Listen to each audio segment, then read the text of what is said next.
Next up, we have Purgatory, written in 1939. The persons of the play are a boy and an old man. The scene is a ruined house with a bare tree in the background. Boy. Half door, hall door, hither and thither, day and night, hill and hollow, shouldering this pack, hearing you talk. Old man. Study that house. I think about its jokes and stories. I try to remember what the butler said to a drunken gamekeeper in mid-October, but I cannot. If I cannot, none living can. Where are the jokes and stories of a house, its threshold gone to patch a pigsty? Boy. So you've come this path before? The moonlight falls upon the path. The shadow of a cloud upon the house, and that's symbolical. Study that tree. What is it like? A silly old man. It's like... No matter what it's like. I saw it a year ago, stripped bare as now. So I chose a better trade. I saw it 50 years ago before the thunderbolt had riven it. Green leaves, ripe leaves, leaves thick as butter, fat, greasy life. Stand there and look, because there is somebody in that house. The boy puts down pack and stands in the doorway. There's nobody here. There's somebody there.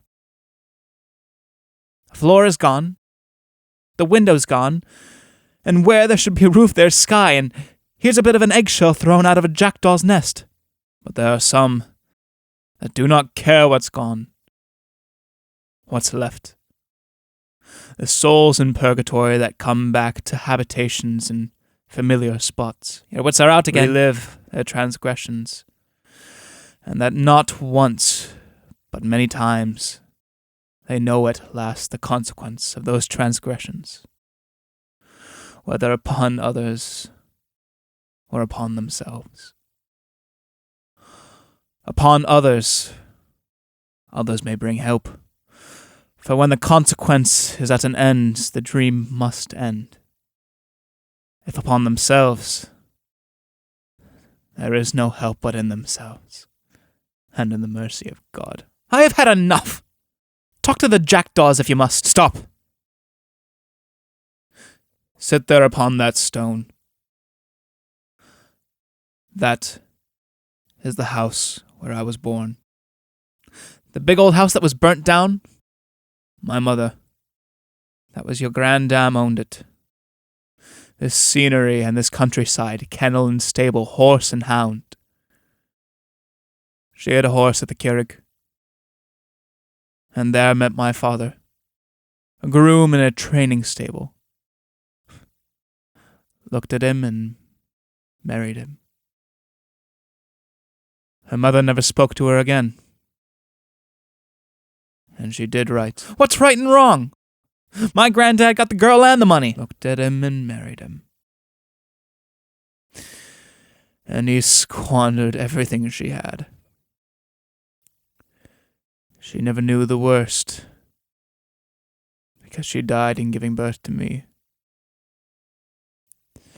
But now she knows it all, being dead. Great people lived and died in this house. Magistrates, colonels, members of parliament, captains and governors. And long ago, men that had fought at Aughrim in the Boyne. Some that had gone on government work to London or to India came home to die, or came from London every spring to look at the May blossoms in the park. They had loved the trees that he cut down, to pay what he had lost at cards or spent on horses, drink, and women. Had loved the house, had loved all the intricate passages of the house. But he killed the house. To kill a house where great men grew up, married, died, I here declare a capital offence. My God, but you had luck. Grand clothes and maybe a grand horse to ride, that he might keep me upon his level. He never sent me to school, but some half loved me for the half of her. A gamekeeper's wife taught me to read. A Catholic curate taught me Latin. There were old books and books made fine by an 18th century French binding. Books modern and ancient. Books by the ton. What education have you given me? I gave the education that befits a bastard that a peddler got upon a tinker's daughter in a ditch. When I had come to 16 years old, my father burned down the house when drunk. But that is my age. 16 years old at the Puck Fair. And everything was burnt. Books, library, all were burnt. Is what I have heard on the road the truth? That you killed him in the burning house? There's nobody here but our two selves. Nobody, Father.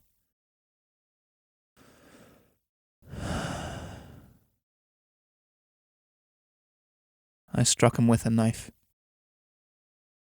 That knife that cuts my dinner now. And after that, I left him in the fire. They dragged him out. Somebody saw the knife wound, but could not be certain because the body was all black and charred. Then some that were his drunken friends swore they would put me upon trial. Spoke of quarrels, a threat I had made. The gamekeeper gave me some old clothes. I ran away, worked here and there, till I became a peddler on the roads. No good trade, but good enough because I am my father's son. Because of what I did or may do. Listen to the hoofbeats. Listen. I cannot hear a sound. Beat.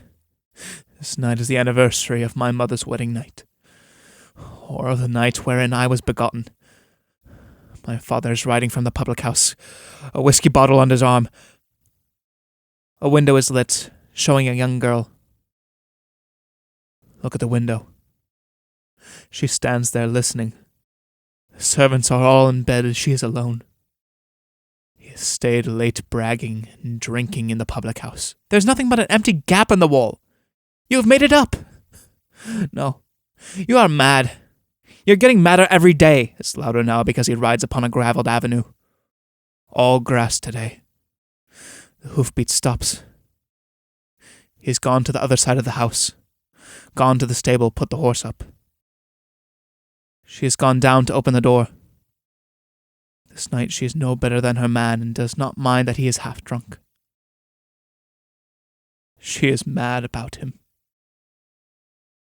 They mount the stairs. She brings him into her own chamber. Do not let him touch you. It is not true that drunken men cannot beget, and if he touch, he must beget, and you must bear his murderer. Deaf, both deaf, if I should throw a stick or a stone, they should not hear. And that's a proof my wits are out. But there's a problem. She must live through everything in exact detail, driven to it by remorse and yet can she renew the sexual act and find no pleasure in it? And if not, if pleasure and remorse must both be there, which is the greater? I lack schooling. Go fetch Tertullian. He and I will ravel all that problem out whilst the two lie upon the mattress begetting me. Come back. Come back! And so you thought to slip away, my bag of money between your fingers, and that I could not talk and see. You have been rummaging in the pack. The light in the window has faded out. You never gave me my right share. And had I given it, young as you are, you would have spent it on drink. What if I did? I had a right to get it and spend it as I choose. Give me that bag and no more words. I will not. I will break your fingers. They struggle for the bag. In the struggle, it drops, scattering the money. The old man staggers but does not fall. They stand looking at each other. The window is lit up. What if I killed you? You killed my granddad because you were young and he was old. Now I am young, and you are old. Old man, staring at window. Better looking those 16 years. What are you muttering? Younger.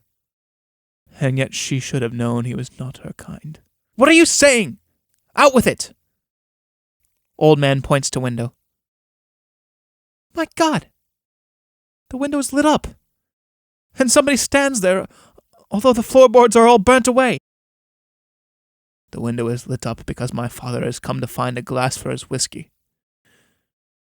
He leans there like some tired beast. A dead, living, murdered man! Then the bride's sleep fell upon Adam. Where did I read those words? And yet, there's nothing leaning in the window but the impression upon my mother's mind. Being dead, she is alone in her remorse. A body that was a bundle of old bones before I was born. Horrible. Horrible! He covers his eyes. That beast there would know nothing. Being nothing, if I should kill a man under the window, he would not even turn his head. He stabs the boy. My father and my son on the same jackknife. That finishes. There! There! There! He stabs again and again. The window grows dark.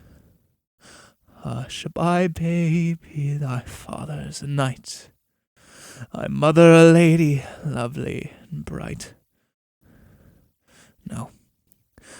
That is something that I read in a book. And if I sing it, it must be to my mother. And I lack rhyme. The stage has grown dark, except where the tree stands in white light. Study that tree.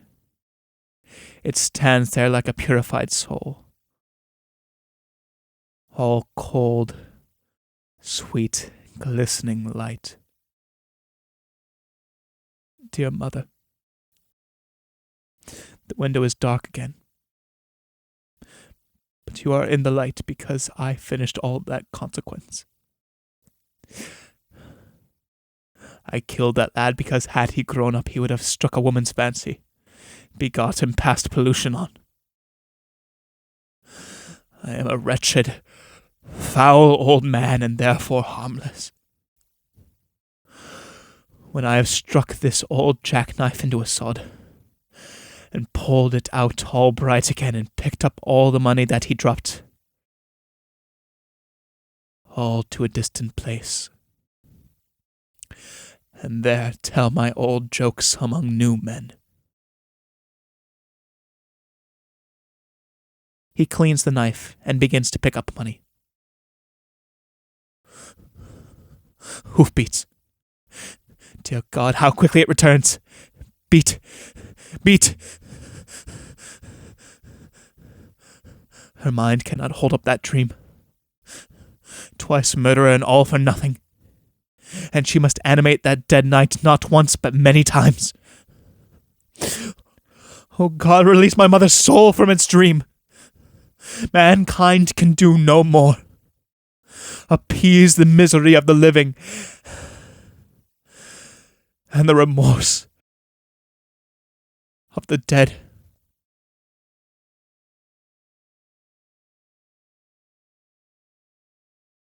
The end.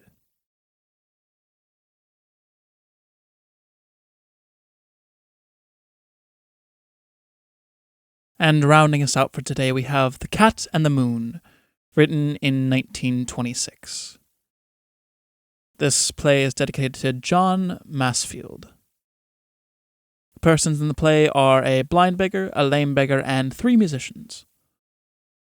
The scene is any bare place before a wall against which stands a patterned screen, or hangs a patterned curtain suggesting Saint Colman's well.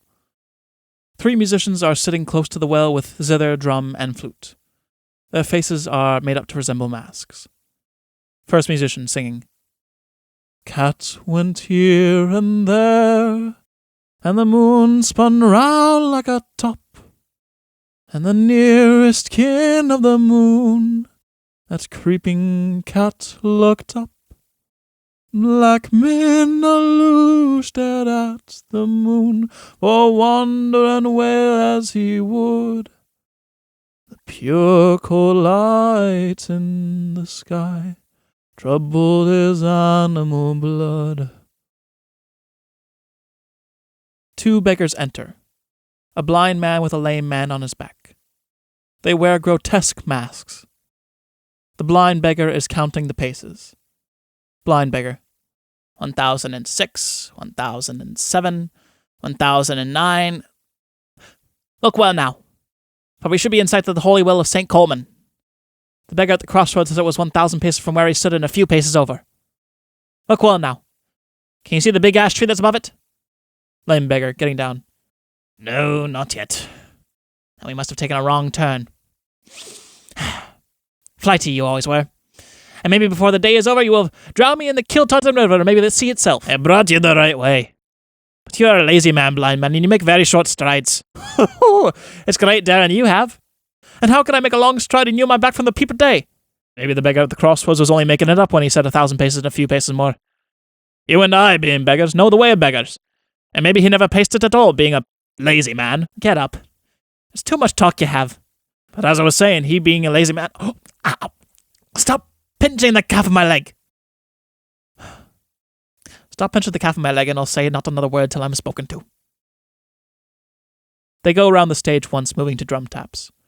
And as they move, the following song is sung. First musician singing. Minaloosh runs in the grass, lifting his delicate feet. Do you dance, Minaloosh, do you dance, when 2 close kindred meet? What's better than call a dance? Maybe the moon may learn. Tired of that corely fashion, a new dance turn. Do you see the big ash tree? I do then. And the wall under it, and the flat stone, and the things upon the stone. And here's a good dry place to kneel in. You may get down so. Lame beggar gets down. I begin to have it in my mind that I'm a great fool. And it was you who egged me on with your flighty talk. How should you be a great fool to ask the saint to give you back your 2 eyes? There is many who gives money to a blind man and would give nothing but a curse to a whole man. And if it was not for one thing... But no matter. If I speak out all that's on my mind, you won't take a blow at me at all? I will not this time. And I'll tell you why you're not a great fool. When you go out to pick up a chicken or maybe a stray goose on the road or a cabbage from a neighbour's garden, I have to go riding on your back. And if I want a goose or a chicken or a cabbage, I must have your 2 legs under me. Blind beggar. That's true now. And if we were whole men and went different ways, there'd be as much again between us. And your own goods keep going from you because you're blind. Rogues and thieves you all are. But there are some I may have my eyes on yet. Because there's no one to see a man slipping in at the door or throwing a leg over the wall of a yard. You are a bitter temptation to many poor men, and I say it's not right. It's not right at all. There are poor men that because you are blind will be delayed in purgatory. Though you are a rogue, lame man, maybe you are in the right. And maybe we'll see the blessed saint this day. That there's an odd one sees him, and maybe that will be a grander thing than having my own 2 legs. You're getting flighty again, lame man. What could be better for you than to have your own 2 legs? Do you think now will the saint put an ear on him at all? And we without an Ave or a Pater Noster to put before the prayer or after the prayer? Wise though you are, and flighty though you are, and you throwing eyes to the right of you and eyes to the left of you, there's many a thing you don't know about the heart of man. But it stands to reason that he put out, and he may be with a great liking for the Latin. I have it in mind that the saint will be better pleased at us not knowing any prayer at all, and that we had best say what we want in plain language. What pleasure can he have in all that whole company, kneeling at his well on holidays and Sundays, and lay as innocent maybe as himself. And do you say it as I or another might say it, or as a blind man? I say it as a blind man. I say it because since I went blind in the 10th year of my age, I have been hearing and remembering the knowledges of the world. And you who are a blind man say that a saint, and he living in a pure well of water, would soonest be talking with a sinful man. Do you mind what the beggar told you about the holy man in the big house at Laban? Nothing stays in my head, blind man. What does he do but go knocking about the roads with an old lecturer from the county Mayo, and he a woman hated from the day of his birth? And what do they talk about by candlelight, by daylight? The old lecturer does be telling all over the sins he committed, or maybe never committed at all, and the man of Laban does be trying to head him off and quiet him down that he may quit telling them. Maybe it is converting him he is. If you were a blind man, you wouldn't say a foolish thing the like of that. He wouldn't have him any different. No, not if he was to get all Ireland. If he was different, what would they find to talk about? Will you answer me that? We have great wisdom between us, that's certain. Now the church says it is a good thought, and a sweet thought, and a comfortable thought that every man may have a saint to look after him. And I, being blind, give it out to all the world that the bigger the sinner, the better pleased is the saint. I am sure and certain that Saint Colman would not have us too different from what we are. I'll not give in to that. For, as I was saying, he has a great liking maybe for the Latin. Is it contradicting me, Yara? Are you in reach of my arm? Swinging stick. I'm not blind man. You couldn't touch me at all. But as I was saying, first musician speaking, will you be cured, or will you be blessed?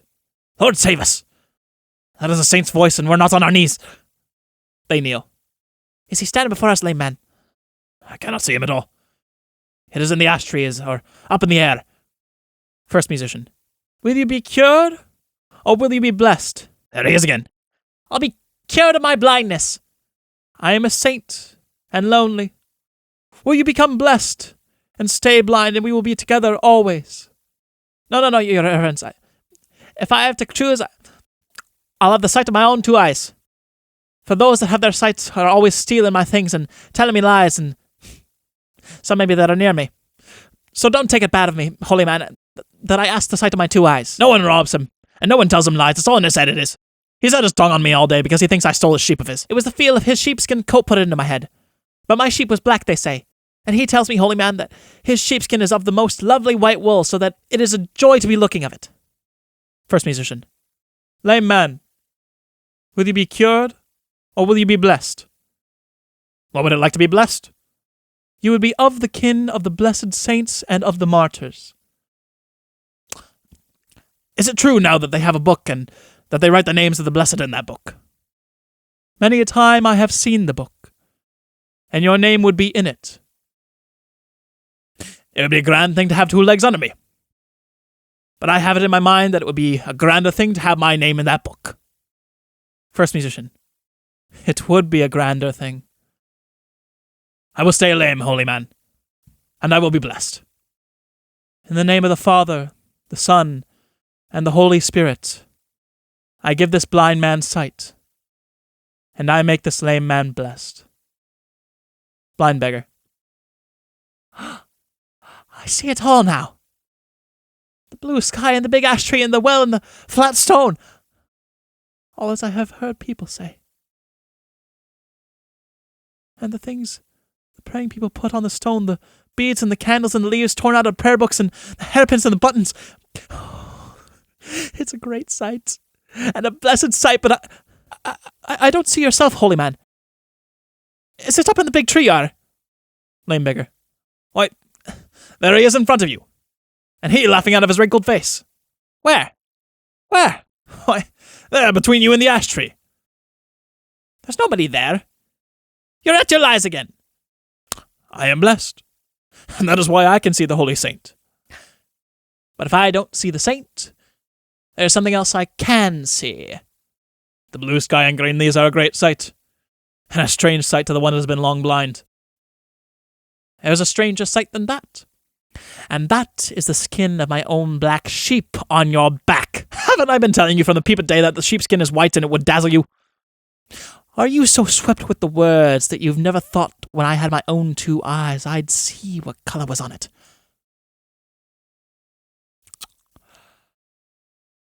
I never thought of that. Are you that flighty? I am that flighty. But am I not blessed? And it's a sin to speak against the blessed. Well, I'll speak against the blessed. And I'll tell you something more that I'll do. All the while you were telling me how if I had my 2 eyes I could pick up a chicken here and a goose there while my neighbours were in bed, do you know what I was thinking? Some wicked blind man's thought? It was. And it's not gone from me yet. I was saying to myself, I have a long arm and a strong arm and a very weighty arm, and when I get my own 2 eyes I shall know where to hit. Don't lay a hand on me. 40 years we've been knocking about the roads together, and I wouldn't have you bring your soul into mortal peril. I have been saying to myself I shall know where to hit and how to hit and who to hit. Do you not know that I am blessed? Would you be as bad as Caesar and as Herod, Nero, and the other wicked emperors of antiquity? Where I'll hit him, for the love of God, where I'll hit him! Blind beggar beats lame beggar. The beating takes a form of a dance, and is accompanied on drum and flute. The blind beggar goes out. Lame beggar.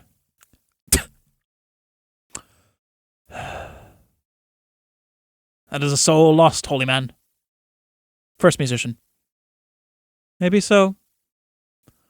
I better be gone, holy man, for he'll rouse the whole country against me. He'll do that. And I have it in my mind not to even myself again with the martyrs, and the holy confessors till I am more used to being blessed. Bend down on your back. What for, holy man? That I may get up on it. But my lame legs would never bear the weight of you. I'm up now. Huh?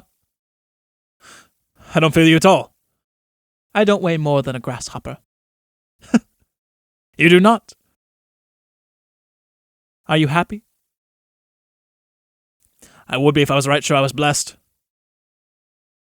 Haven't you got me for a friend? I have so. Then you're blessed. Will you see that they put my name in that book? I will, then. Let us be going, holy man. But you must bless the road. I haven't the right words. What do you want words for? Bow to what is before you. Bow to what is behind you. Bow to what is to the left of you. Bow to what is to the right of you. The lame beggar begins to bow. That's no good. No good, holy man? No good at all. You must dance. But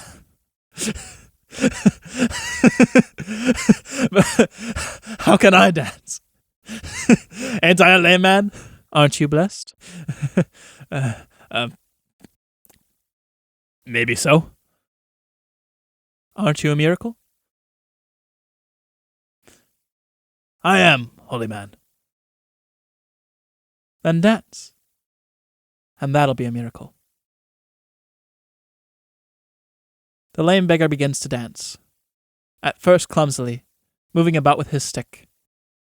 Then he throws away the stick and dances more and more quickly. Whenever he strikes the ground strongly with his lame foot, the cymbals clash. He goes out dancing, after which follows the first musician's song. Melaleuche creeps through the grass, from moonlit place to place. The sacred moon overhead has taken a new phase. Does Melaleuche know that his peoples will pass from change to change, and that from round to crescent, from crescent to round they range? Melaleuche creeps through the grass, alone, important and wise, and lifts to the changing moon his changing eyes. The end.